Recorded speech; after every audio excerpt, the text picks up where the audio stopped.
The streets of Ouagadougou buzzed with anticipation.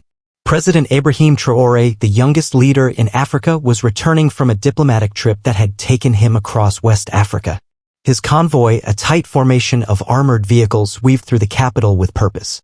Security was airtight, with agents flanking the president's black SUV, their eyes scanning every rooftop, every alley. Inside the vehicle, Traoré sat silently, his fingers loosely interlocked. At just 36, he carried the weight of a nation struggling to reclaim its dignity. He had risen from a humble background, a village boy, a soldier, a patriot, and now a head of state fighting corruption and colonial shadows. Yet something tugged at his heart this day, an unusual melancholy he couldn't explain. As the motorcade slowed near the outskirts of the old university district, Ibrahim's eyes wandered outside the window. He saw a few small shops, some children chasing an old soccer ball, and elderly people sitting on wooden stools. That's when he saw him. An old man, stooped and dusty, holding a tattered book in one hand and a battered satchel in the other. He was sitting on the edge of a broken sidewalk, head bowed, a hand stretched out, not begging, but holding a small sign made from cardboard. It read in faint letters, "Former teacher. Still believes in tomorrow."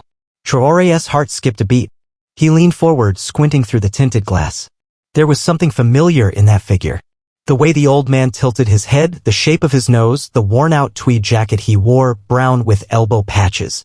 Memories flooded back like a tidal wave. That jacket. "Stop the car," Ibrahim said firmly. The lead agent flinched. "Sir? I said stop the car." Screech. The convoy braked hard, surprising everyone on the street. Locals turned their heads. Dust lifted around the tires. Ibrahim threw the door open before the agents could even react. The President of Burkina Faso, his suit immaculate, his presence commanding, stepped out into the sun. The agents scrambled. "Secure the area," barked one. "Form a perimeter." But Ibrahim wasn't listening. His gaze was locked on the old man, who now looked up in surprise, blinking against the glare, unsure of what was happening. Ibrahim approached slowly. With each step, his eyes widened and his breath grew shallow. The man rose to his feet shakily. "Sir, I didn't mean to block the road." "Monsieur Kabore?" Ibrahim whispered. The old man paused. His eyes squinted, searching the president's face. He tilted his head again, puzzled. "Who's asking?" he said in a voice that was both tired and gentle. "It's me, Ibrahim Traoré, from Sicily province. Your literature class. You used to call me Le Rêveur, the dreamer." A gasp escaped the old man's lips. "Ibrahim?" Tears welled up in the president's eyes. He didn't wait for protocol or cameras.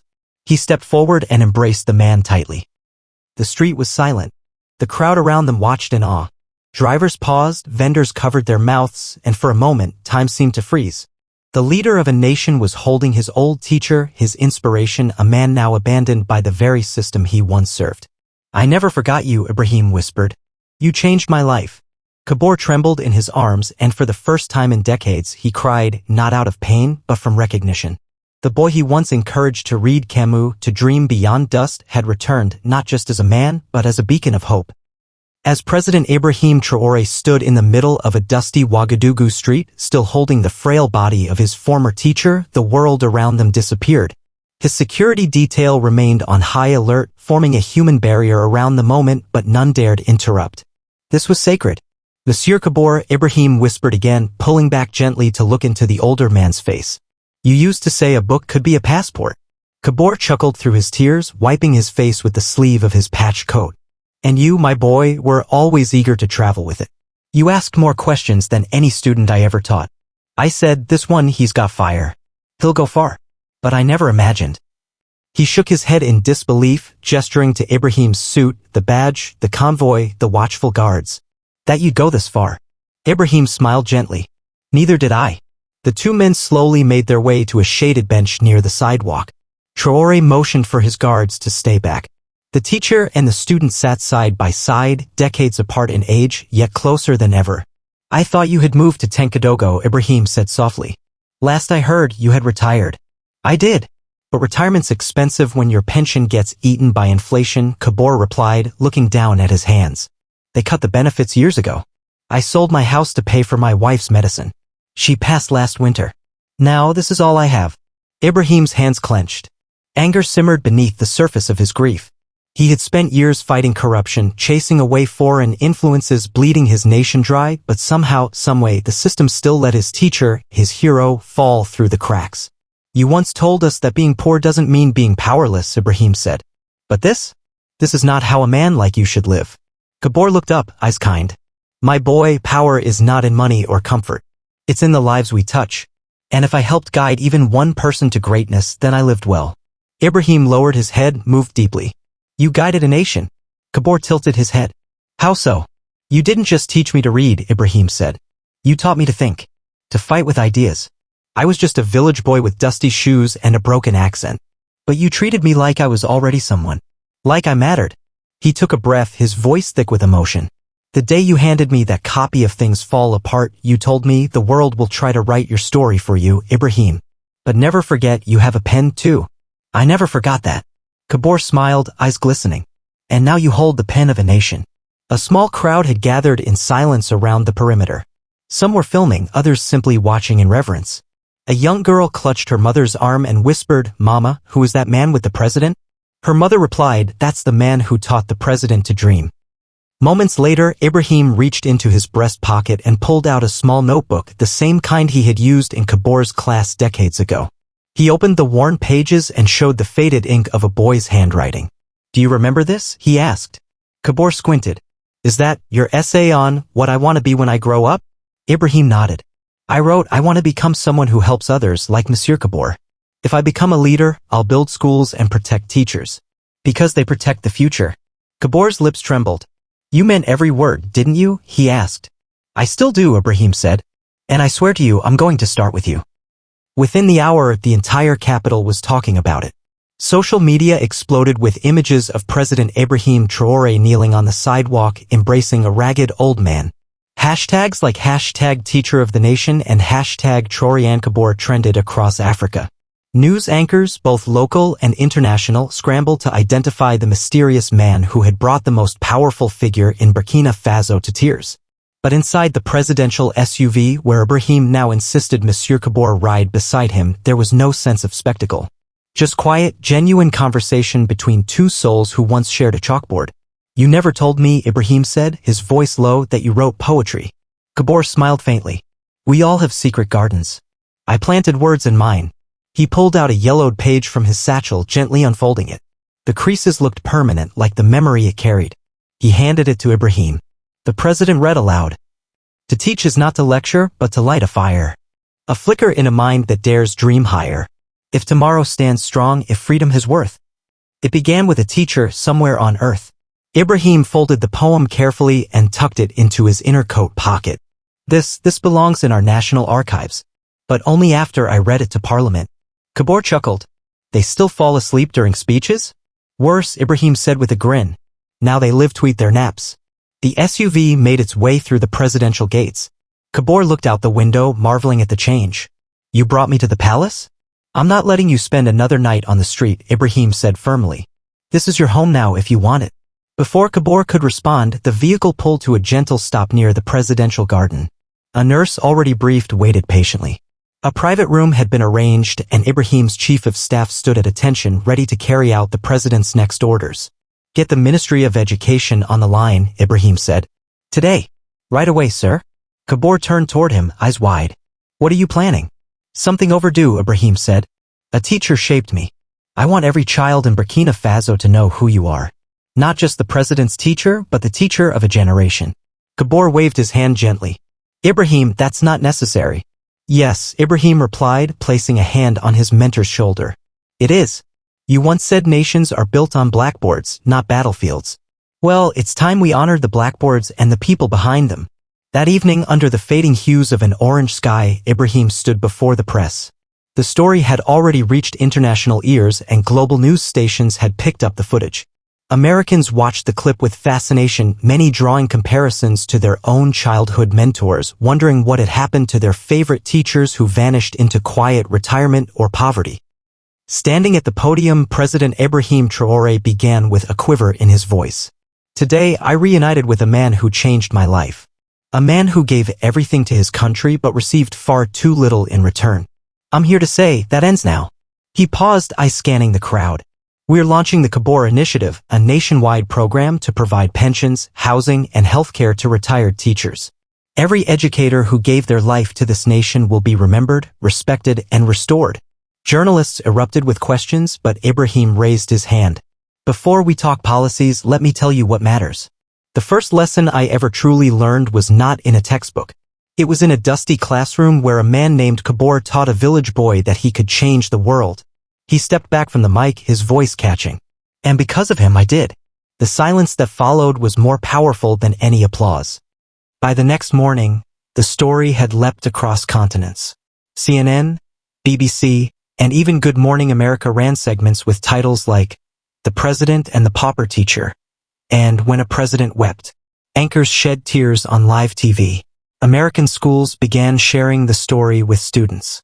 In a high school in Detroit, a history teacher paused mid-lecture and played the clip of President Traoré holding Monsieur Kabore in the street.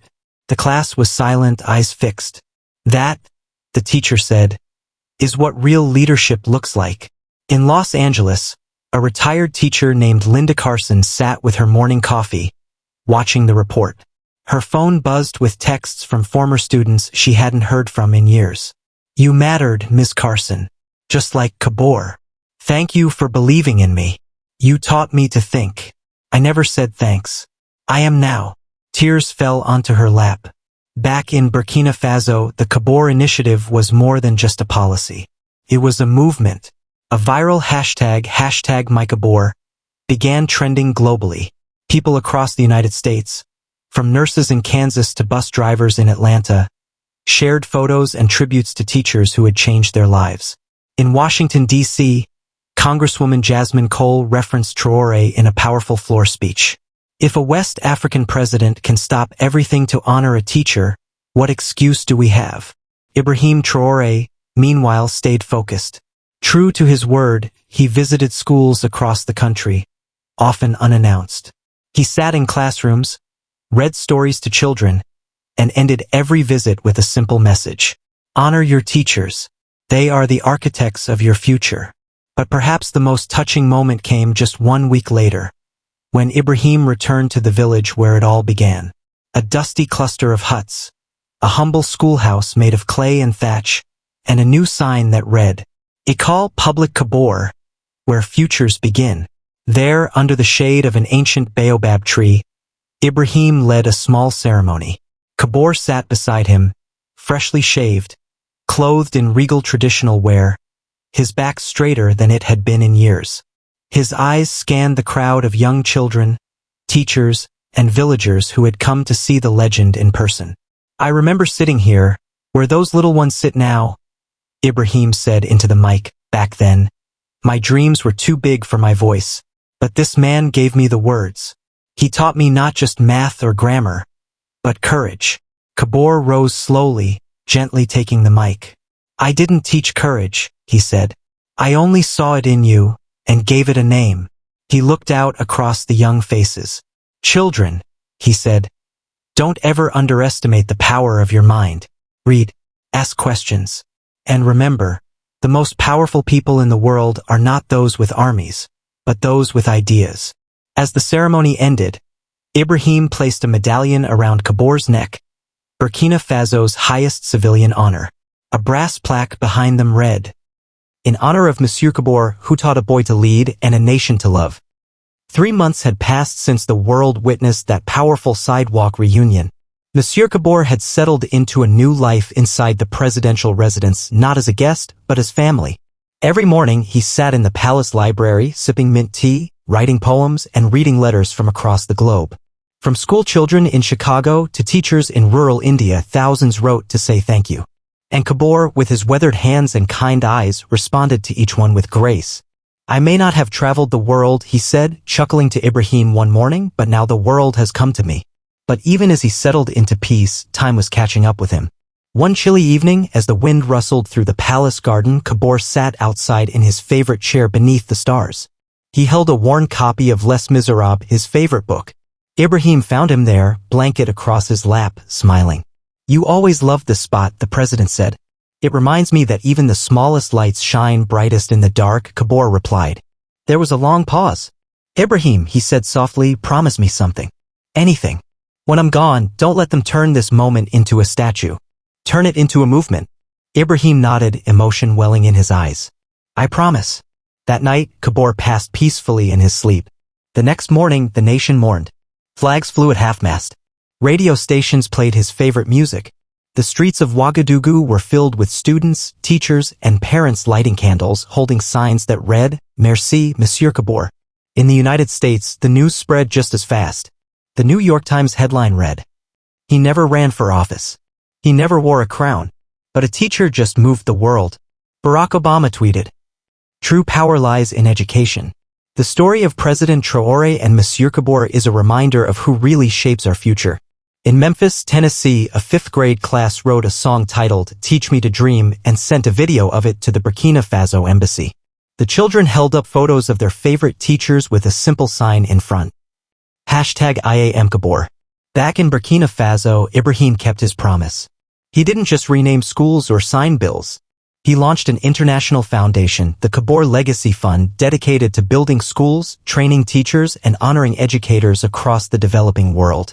He invited global leaders, including U.S. presidents past and present, to participate in an annual summit, the Teachers Forum, where the brightest minds in education would collaborate on improving access, salaries, and support for the people who shape every generation.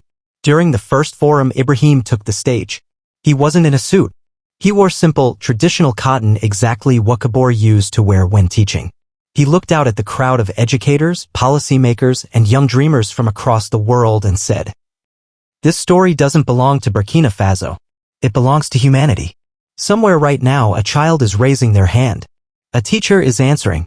And history is quietly being rewritten. He paused, then smiled. Monsieur Kabore didn't die a poor man. He died the richest man I've ever known because he lived in the minds of thousands. And now he'll live in millions. Years later, a bronze statue stands not in a government square, but in a school playground in a poor village. A boy and a teacher sit side by side, one holding a pencil, the other holding a book. Below it, a simple inscription. To those who saw light in us before we ever saw it ourselves. In a classroom in Tulsa, Oklahoma, a teacher tells her students this story. One child raises his hand and asks, Is President Traoré still alive? The teacher smiles. Yes. And he's still listening to teachers. Just like we're listening to Kabore.